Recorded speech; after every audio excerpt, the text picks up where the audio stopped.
Hey, everybody, welcome into the Smoke Break, talking college football with you twice a week, Tuesdays and Thursdays here on the Smoke Break College Football channel. And do appreciate you joining along, as always, for those first-timers. Just a 10, 15, maybe sometimes pushing 20-minute little window of time here where you're running errands or stepping outside the office for a second. You just want to clear your head, hear a little bit of college football talk. That's what we're here for you to do as well. I get too caught up in trying to describe this thing, man. It's just, all right, 5, 4, 3, 2, 1. Hey, what's up, everybody? Welcome into a new edition of the Smoke Break College Football Podcast here on the Smoke Break College Football channel, here with you on Tuesdays and Thursdays for anywhere between 15 to 20 minutes most of the time. And talking, you guessed it, college football a couple of times a week for you on your errand runs or lunch break. You just want to step out of talking to your coworkers, your family, and just get a little college football talk in spurts. That's what we're here to provide you. And if you support the show, press like and subscribe, then maybe this is a 5-time-a-week show. We can join you every day. But for now, just a couple of times. And the couple of times, though, during the in-season portion does provide us a nice little preview review, sort of half to the week. So Tuesdays, review. And boy, was there a lot to review from week 3 in college football. Some mega matchups, some huge results, and some incredible storylines already starting to develop. And as much as there's still a long way to go, there's also not very long to go. Do you realize we're in week 4?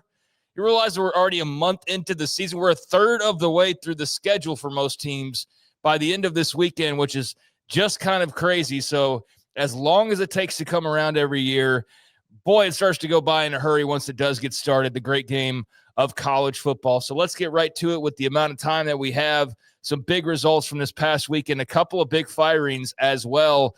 And taking a look back at the picks we gave on 365 Sports last week, a handful of the games and how they turned out. LSU, Death Valley versus the Kings of the Swamp, the Florida Gators, with their very much on the hot seat head coach Billy Napier rolling into Baton Rouge. And well, the stories after the game are really about the head coaches, right? And maybe a little bit of quarterback play as well. In the case of LSU, great win, ugly win, a lot of things to still figure out. Garrett Nussmeier maybe not quite playing offensively as well and padding the stats maybe as much as you thought that he might be, but definitely doing enough to help the Tigers get a win. But really, it was the other quarterback doing a lot to help the Tigers win. DJ Lagway, 5 interceptions in this game. Just an insane thing to see unfold in real time for a young man who, much like Nussmeier, you saw throughout the preseason on the top of various Heisman lists and Heisman contender discussions. And so far, after an offseason where injuries were the storyline for DJ Lagway, as well as his coach's status, it has been a rough start, and it does appear as though there's some rust that's still being knocked off and some after effects from the injuries that are still hurting his game a little bit right now. And I don't know how much better that gets throughout the season, but man, what a awful showing on Saturday. 5 interceptions, just unreal to see that. 33 of 49, 287 yards, a touchdown, had 20 or 19 yards rushing. But the 5 picks obviously come up huge in that game, in a game where Florida was up 3-0 after the first quarter. I remember asking Garrett Ross how scared he was of this game last week, and he was worried about it. And Garrett, if you want to join me on the mic, feel free as the resident LSU fan. But how nervous were you early on, and what were your thoughts as this game unfolded? Man, I was pretty nervous. I'm not going to lie. I thought that the intensity early on was something that LSU needed to match. I don't like how they had to settle for field goals. That was part of the emphasis going into this game was, can LSU actually score? And it really wasn't the case. You took advantage of your defense there, like you mentioned. You also had to overcome Whit Weeks getting thrown out of your star linebacker on the 3rd play of the game, which really sucks. But at the same time, you were able to overcome that adversity. And look, dude, the defense is lights out. The offense is a problem, and they've got to find a way to have balance. If you don't have balance, there's no way this team can reach their goals that they set before them. Yeah, I mean, it's a reversal of fortune for LSU. The defense wasn't playing that well here of late. Offense was looking great. And then you get into this season thinking, well, if the defense can just step up, then we'll be awesome. And the defense stepped up, the offense took a step back. So if they can ever find that balance, then yeah, they would be in a really good spot. Nussmeier, a pretty pedestrian day overall. The running game, barely over 100 yards. And yeah, just not quite as electric as you would expect this LSU offense to be, especially in comparison to what we saw in the Texas Bowl last year. That was kind of the launching pad you thought into this season. A lot of those young guys that are now big-time players having huge games against Baylor, and you saw like a little tease and preview of what this could be, NFL quarterback and all of that, and it just hasn't turned out that way. Now, give Florida credit, obviously, as well. But, yeah, you throw 5 interceptions, you'd think it'd be much more than a 10-point game. But it was 13-10 at halftime, and then LSU scores the lone touchdown, the lone score period in the second half there in the third quarter, and it was a bit of a stalemate. 20-10, LSU gets the win. They are right there near the tippity top of the rankings. I'd maybe slide them down a couple spots as of right now, just based on eye test and things like that. But a nice win for LSU nonetheless, that did have the makings of a little bit of a trap game there. So nice win for the Tigers. I picked them in this one. Didn't get all of them right this week, but that one I did get a little nervous about, but ultimately they are able to secure that victory. And for Florida, I mean, is DJ Lagway going to be able to get right? And is Billy Napier going to be the guy who's next up on the now started and growing list of coaches who are out of jobs and schools that are now pursuing new head coaches? That remains to be seen. But as we know with the Florida Gators, it does not get any easier for them. They've got Miami coming up this weekend on the road. After that, top 10 Texas, and going to top 10 Texas A&M, plus games against Georgia, Ole Miss, Tennessee, and Florida State. As it stands right now, they just played a top 5 team / top 10 team. Florida still has 4 top 10 teams left on the schedule, not including top 15 teams. I would add another couple onto that as well. So pretty crazy schedule upcoming for Billy Napier. You wonder if he's able to survive that when all is said and done. Meanwhile, USF Miami, a fun game. The CW got big ratings. We haven't seen them yet, but we heard the teases all week long about how they were hoping and anticipating smashing their previous rating successes for sports on that channel. We'll see when that eventually does get publicly released, but it was kind of the worst case scenario. You hope that South Florida would make it competitive. I never erred from picking Miami. I just wondered if the Bulls could keep it close.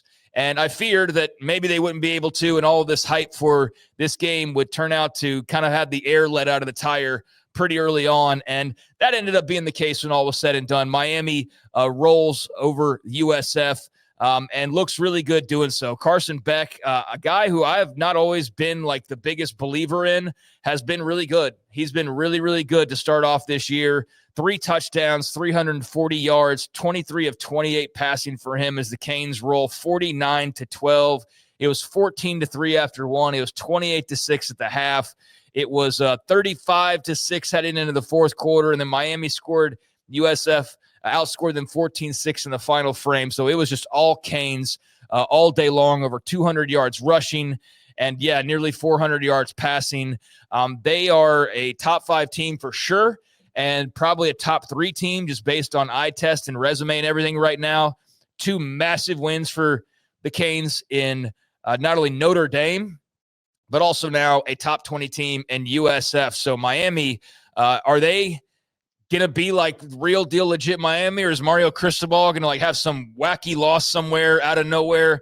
That remains to be seen, but they get the Gators at home this week. So you look at having played Notre Dame and then South Florida, 2 top 20 teams. You get Florida at home this weekend, and then you go to Tallahassee to play Florida State. Now, that's a hell of a college football schedule there, ladies and gentlemen. That's the good stuff right there. And then they're full on into ACC play with that as well. That's going to be fun to see Miami here over the next couple of weeks with further in-state rivalry action against their 2 biggest foes in the Sunshine State. But looking like the class, along with maybe a Georgia Tech of the ACC right now. Pick the Canes in that one, got that one right. Georgia, Tennessee ended up being a wild-ass game.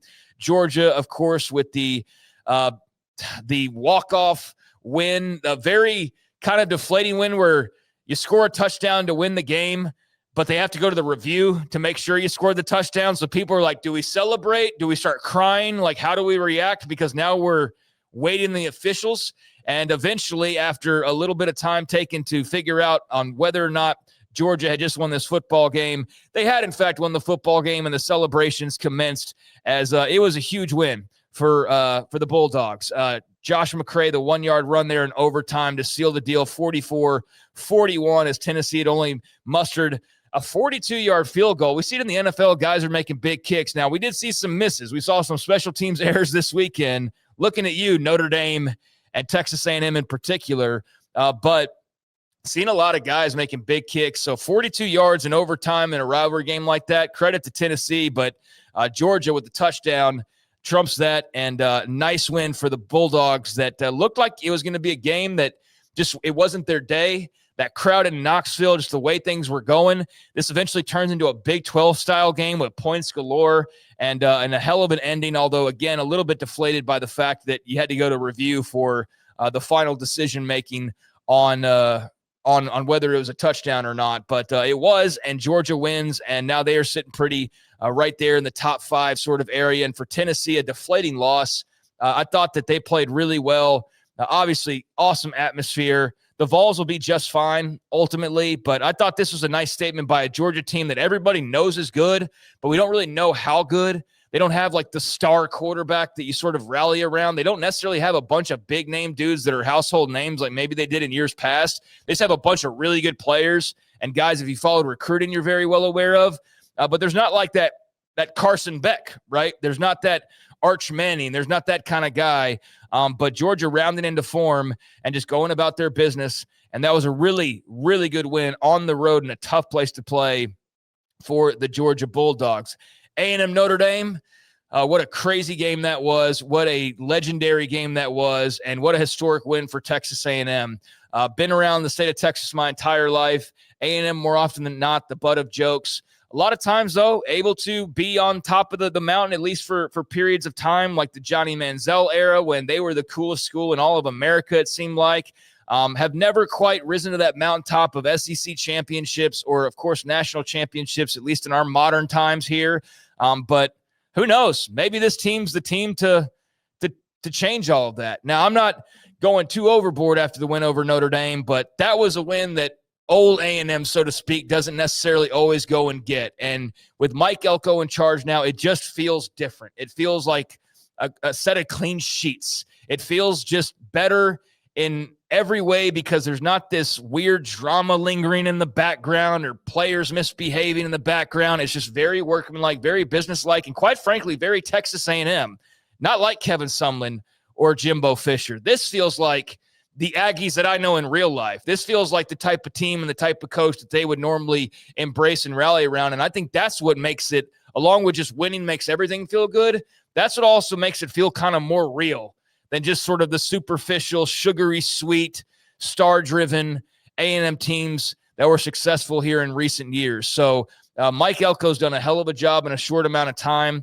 I think Notre Dame at 0-2, it's not possible to have another team above them as far as quality losses goes. I think it's ridiculous they're in the top 25. But I also do think they're a very good team and probably one of the best 15 teams in the country. Some maybe would even say 10. I think they're going to be A-okay. I don't think they deserve to be in the rankings right now, like I said, but I do fully believe that they could very well go win their next 10 games and be right back in the conversation. But they should have to earn it. They should have to win some games, no matter who they've lost to at this point or how close they've lost to them. But what a heartbreaker, botched extra point attempt that would have tied the game, and who knows how long we would have played. A&M's got some pretty long games in its rearview mirror here recently, looking at that LSU game years ago. But this one just a fortunate turn of events in a hard-fought battle. Marcel Reed was great. It's weird to watch A&M right now and also Texas from a guy in the state of Texas who pays close attention to kind of the alums from high schools and whatnot around here. I don't know if those two flagship schools in the Lone Star State have ever had less Texas influence in terms of their star players, particularly on offense, than they do right now. I mean, Marcel Reed is not from the state of Texas. Casey Concepcion is not from the state of Texas. Mario Cravers not from the state of Texas. Le'Veon Moss is not from the state of Texas. The big tight end who caught the game-winning score, not from the state of Texas. So yeah, you got like Reuben Owens and Terry Bussey. That's about it. And that's about it in terms of A&M's weapons. And if you look at Texas, Arch Manning's not from Texas. If you actually look at UT's running back distribution up to this point, there's like 8 guys, give or take one guy, who's had a carry at this point. Like one of them, Trey Wisner, is from the state of Texas. Like Ryan Wingo, not from the state of Texas. Tight ends, not from the state of Texas. It's just kind of wild to see that. But side tangent aside, it's just a weird thing to witness. But right now, that combination of said players, Craver and Concepcion, and also Marcel Reed, doing very big things for Texas A&M. I picked Notre Dame, got that wrong. Great win for the Aggies. And then Clemson, Georgia Tech. All hail Haynes King. Better be in the Heisman discussion. Better be on ballots right now. Tough as nails, and the prototypical coach's son when it comes to toughness, and just a Texas high school footballer that's laying it out on the line. I can't imagine what he feels like waking up on Sunday mornings, but he definitely leaves it all on the field, and that was the case once again as Georgia Tech, a big week for the state of Georgia, the Peach State, a couple big wins for their marquee universities, but Georgia Tech with a terrific win over Clemson to throw further dirt on Dabo and company. Cade Klubnik just doesn't look very good. They don't look very good. And a lot of us bought the offseason storylines and bought the ending of last year. And yeah, they lost to Texas in the playoffs, but they had got a playoff win, and Klubnik was playing well there at the end. And you just thought that maybe they were set up really well for this season, and Dabo had figured out the portal and everything else. And well, that's not looking like the case at all. 0-1 in the ACC, 1-2 now overall. Granted, losses to quality teams, but Klubnik, little over 200 yards, nearly 50% completion percentage, 1 touchdown, 1 interception. He's not good.